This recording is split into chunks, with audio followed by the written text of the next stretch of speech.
Okay, it's time to put our melody into Finale. So here's Finale, and I have a copy of my melody, and so I'm ready to get to work. And I have a plan, so we're good to go. I'm going to call this melody Melody 1, and that's what you should do too, with a subtitle, Simple Meter Major Key. Each melody we do will be a little different. Composer is you. Next, time signature is 3/4, key signature is B flat, and I'm going to do this time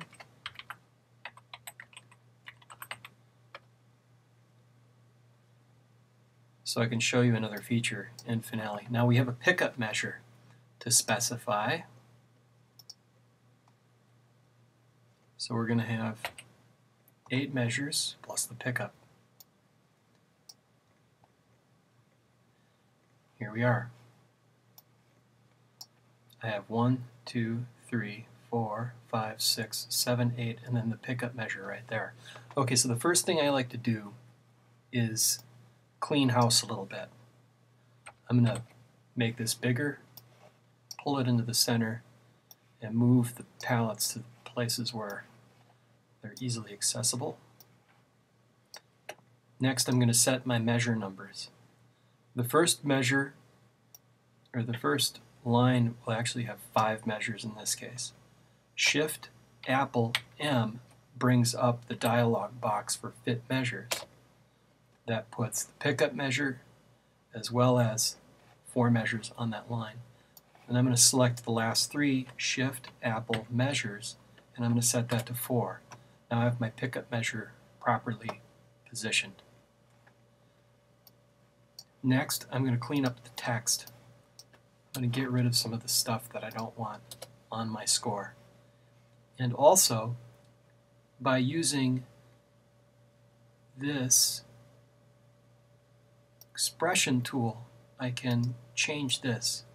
If I right-click and choose Edit Text Expression Definitions, I can change this by deleting the material that I don't want.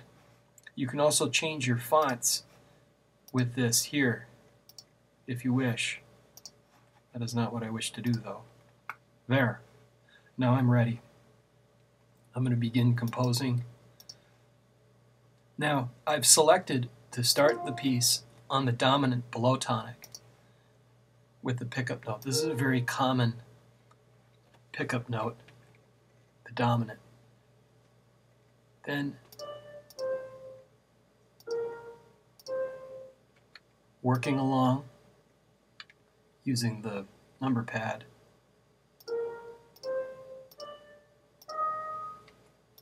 Now this is a shortcut here.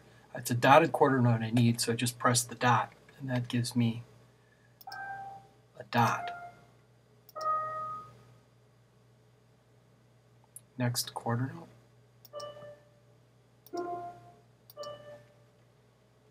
The next is scale degree 4.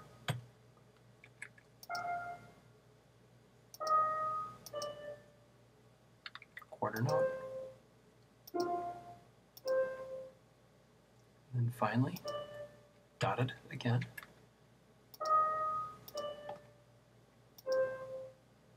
And then here we will have a half note.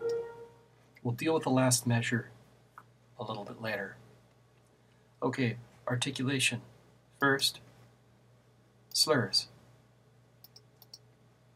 By slurring the note, click the note you want to slur, and then you can drag the slur to the next note you would like to have it slurred to.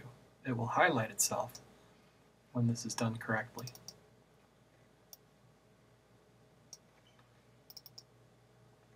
I also have some staccatos to put in, but before I do that, remember that we had the decrescendo symbol. To make a decrescendo, you simply click and slide the mouse.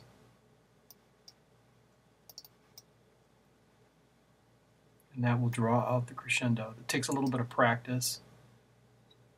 double click and slide, you can change the size of the opening of it. You can change the position, but you want the position of it to be such that the correct note is at the beginning of the decrescendo. Next, dynamics, mezzo forte, and here, piano. Next, staccatos. Under articulation tool, select the note, and it'll bring up the articulation selection. I like to have my hand on return when I do lots of these. If you just double click once it's set on the note, it'll put it there for you. There, done. Next step would be to listen to it after I save a copy for myself on the desktop. Select desktop from over here.